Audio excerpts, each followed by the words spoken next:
باقی جانوروں کے بھی بچے ہوتے ہیں، لیکن اونٹنی کا بچہ اگر اونٹنی سے جدا کر دیا جائے، وہ جس طرح اچھلتا کودتا بے چینی کا اظہار کرتا ہے، وہ مراد ہے کہ سیدنا علی رسول اللہ کے آگے پیچھے اسی طرح دوڑا کرتے تھے۔ یہ الفاظ بھی موجود ہیں، جس طرح اونٹنی کا بچہ اونٹنی کے آگے پیچھے دوڑتا ہے۔ رسول اللہ صلی اللہ علیہ وسلم نے کفالت کی، رسول اللہ کے بیٹے بھی تھے، داماد بھی تھے، بیٹے بھی تھے، اور اسی وجہ سے رسول اللہ صلی اللہ علیہ وسلم نے بھی ان سے محبتوں کے بہت سے انداز اپنائے ہیں، بہت سے انداز اپنائے ہیں، اور انہوں نے بھی رسول اللہ صلی اللہ علیہ وسلم کی محبت کے بہت سے انداز اپنائے ہیں، حتیٰ کہ لوگوں کو بہت سے عمل کر کے بھی دکھائے ہیں سیدنا علی نے۔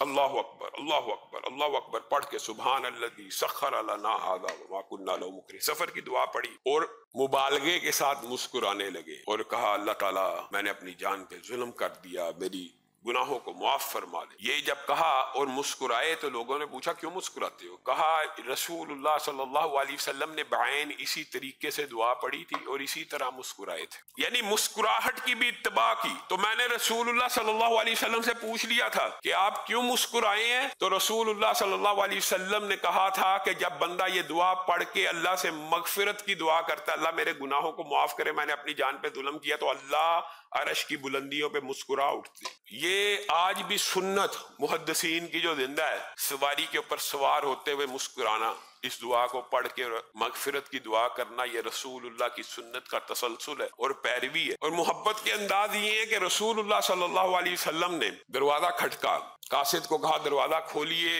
اور جو آئے اسے جنت کی بشارت دے دیجیے۔ دروازہ کھٹکا، کون آئے؟ حضرت ابو بکر۔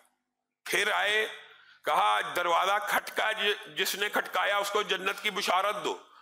یہ جنت کی بشارت دینے والا کون ہے؟ رسول اللہ صلی اللہ علیہ وسلم۔ کس کے حکم سے دے رہے ہیں؟ اللہ کے حکم سے۔ جبریل امین ہے جو رسول اللہ کو کہہ رہے ہیں اب جو دروازہ کھٹکائے گا اس کو بھی جنت کی بشارت دے دینا، اس کو بھی جنت کی بشارت دے دینا۔ رسول اللہ کا علی سے محبت اور پیار کا انداز دیکھیے کہ اللہ کا قاصد رسول اللہ کو بتا رہا ہے بار بار اب دروازہ کھٹکے گا، جو آئے گا جنت کی بشارت دے دیجئے۔ رسول اللہ صلی اللہ علیہ وسلم مچل اٹھے اور ہاتھوں کو بلند کر دیا اللہ کی بارگاہ میں، اور قاصد کو کہا اب بھی جو آئے گا اسے جنت کی بشارت دے دینا، اور ہاتھوں کو اٹھایا، اے اللہ اب کی بار علی کو بھیج، اب کی بار علی کو بھیج دے تاکہ وہ بھی جنت کی بشارت پالے۔ یہ محبت تھی۔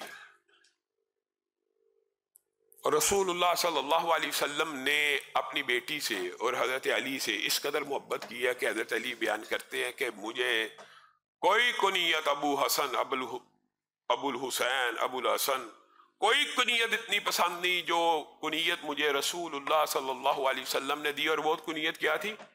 ابو تراب۔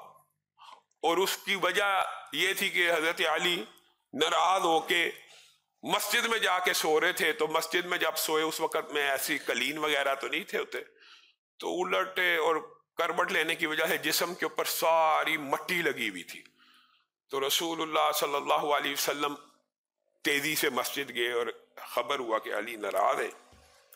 ازواجی زندگی میں ناراضگی میاں بیوی کی ہو جاتی ہے، تو رسول اللہ صلی اللہ علیہ وسلم تیزی سے اپنے اس بیٹے کو، اپنے اس داماد کو اٹھاتے اور کہتے ہیں قم یا ابا تراب، اور یہ ان کی کنیت ہمیشہ کے لیے پکی ہو گئی۔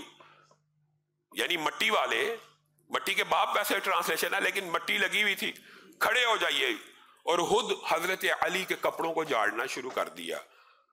اور یہ بھی محبت کا انداز ہے، حضرت علی کو لے کے سیدہ فاطمہ کے پاس چلے گئے اور فاطمہ کو دائیں لٹایا، علی کو بائیں لٹایا، اور درمیان میں خود لیٹ گئے، اور علی کا ہاتھ سیدہ فاطمہ کے ہاتھ میں تھما دیا کہ صلح ہو گئی ہے۔ علامہ ہشام الہی ظہیر آفیشیل چینل کو سبسکرائب کر لیں۔